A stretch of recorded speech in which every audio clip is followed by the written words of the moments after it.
நாடாளுமன்ற தேர்தல் அறிவிப்பு வெளியிட்ட பிறகு, தேர்தல் தேதி அறிவித்த பிறகு எங்கள் கட்சியினுடைய பணிகளை கூட்டணி கட்சியினுடைய தலைமை சேர்ந்து கூட்டணி கட்சியினுடைய வேட்பாளர்கள் தமிழ்நாடு முழுவதும் வெற்றி பெறுவதற்கு தமிழக வாழ்வுரிமை கட்சி பாடுபடும். கடலூர் நாடாளுமன்ற தொகுதியை தமிழக வாழ்வுரிமை கட்சிக்கு வேண்டும் என்ற கோரிக்கையை மாண்புமிகு தமிழக முதலமைச்சர் அவரிடம் நாங்கள் வைத்திருக்கிறோம். முதலமைச்சர் தற்போது வெளிநாட்டு பயணம் மேற்கொண்டிருக்கிறார். முதலமைச்சர் வந்த பிறகு எங்களுக்கு உரிய பதில் கிடைக்கும். அதுவரையில் காத்திருக்கிறோம். 234 தொகுதிக்கு ஒரு சட்டமன்ற தொகுதி தான் உங்களுக்கு கொடுத்தாங்க. இப்போ 40 நாடாளுமன்ற தொகுதி தான் இருக்கு. இப்போ இதில் கடலூர் கேட்குறீங்க, வாய்ப்பு இருக்குமா? கேட்கறது எங்களுடைய கடமை. கொடுக்குற இடத்துல அவங்க இருக்கிறாங்க. பெரிய கட்சி, கூட்டணி கட்சி தலைமை. நாங்கள் சட்டமன்றத்தில் இப்போ எப்படி என்னுடைய குரல் ஒலிக்கிறதோ அதுமாதிரி நாடாளுமன்றத்திலும் எங்கள் கட்சியின் குரல் ஒலிக்க வேண்டும் என்று நாங்கள் விரும்புகிறோம். முடிவெடுத்து கொடுக்க வேண்டிய இடத்தில் இருக்கின்ற கட்சி திமுக. திமுக தலைமை என்ன முடிவெடுக்கிறது என்பதை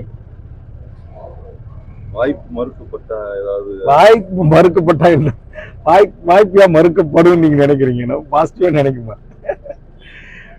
நாங்க எங்களுக்கு ஒரு இடம் கொடுங்கன்னு கேட்கறோம். கொடுக்குற இடத்துல அவங்க இருப்பாங்க, கொடுக்குறாங்க அப்படின்னு நாங்க நம்புறோம். வாய்ப்பு மறுக்கப்படாதுன்னு நாங்க நம்புறோம். போன நாடாளுமன்ற தேர்தலில் நாங்க எந்த இடமும் கேட்டோம். அவங்க என்ன சொன்னாங்க, நீங்க இந்த நாடாளுமன்ற தேர்தலுக்கு எங்களுக்கு ஆதரவு கொடுங்க, 40 தொகுதியில் எங்கள் வெற்றிக்கு உழைங்கன்னு சொன்னாங்க. அதேமாதிரி 40 தொகுதி நாங்கள் உழைத்தோம். அதனால இந்த முறை பார்க்கலாம்னு சொல்லியிருந்தாங்க. அதனால இந்த முறை நாங்கள் கண்டிப்பாக கேட்போம். இந்த தேர்தலை சந்திக்கிறதுக்கு முன்னாடியே, அதாவது தேர்தல் வேலையை ஆரம்பிக்கிறதுக்கு முன்னாடியே அந்த இந்தி கூட்டணியோட கூட இருந்த பலரும் வெளில போயிட்டாங்க. நாங்கள் வரமாட்டோம். அப்படி இல்லை, நிதிஷ்குமார் வெளியில போறதை பற்றி அறிவிச்சிருக்கிறாரு. உங்களுக்கு தெரியும், அரசியலில் கடைசி நேரத்தில் எது வேணுமாலும் எப்படி வேணுமாலும் நடக்கலாம். அதனால நம்ம தேர்தலை அறிவித்து வேட்புமனு தாக்கல் பண்ணி இறுதி வேட்பாளர் பட்டியல் வெளியிடுகின்ற வரையில் இந்திய அரசியலில், தமிழ்நாட்டு அரசியலில் எந்த அணி யாரோடு வேண்டுமானாலும் மாறலாம், சேரலாம். அதனால் இப்போதைக்கு நாம் அறுதியிட்டு இறுதியாக எந்த கருத்தையும் நாம் சொல்லிவிட முடியாது.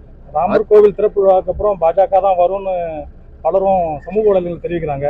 ஒருவேளை இப்படி வந்தா எப்படி இருக்கும், என்ன நடக்கும்? வந்தா இங்க இந்தியாவுடைய இந்த பன்முகத்தன்மைக்கும், இங்க சமூக நீதி, சமத்துவம், சகோதரத்துவம், இந்த இதற்கெல்லாம் ஒரு பெரிய ஒரு ஆபத்து இருப்பதாக இன்றைக்கு இந்தியாவுடைய மிக உச்சபட்ச அறிவாளிகளாக இருப்பவர்களும் சரி, பத்திரிகை ஊடக நண்பர்களும் சரி, அரசியல் விமர்சகர்களும் சரி கருத்து சொல்லுகிறார்கள். ஒரு சர்வதிகாரத்தை நோக்கி பாரதிய ஜனதா இந்தியாவை அழைத்து செல்கிறது என்பதுதான் இன்றைக்கு பலரது குற்றச்சாட்டு. அது நடந்துவிடும் என்கிற ஐயம் எனக்கும் இருக்கிறது. காரணம், இன்றைக்கு ஒன்றிய நரேந்திர மோடி அரசு பல்வேறு நடவடிக்கைகளை சர்வதிகாரமாகத்தான் எடுத்து வருகிறார்கள்.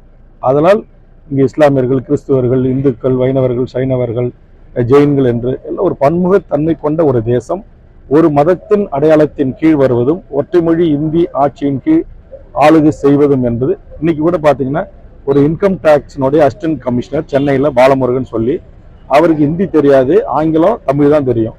அவர் இந்தி பிரிவுக்கு அவர் பணிக்கு அமைத்திருக்கிறாங்க. அதை எதிர்த்து அவர் ஒரு ட்வீட் போட்டிருக்காரு. அதனால இன்னைக்கு அவரை சஸ்பெண்ட் பண்ணியிருக்காங்க.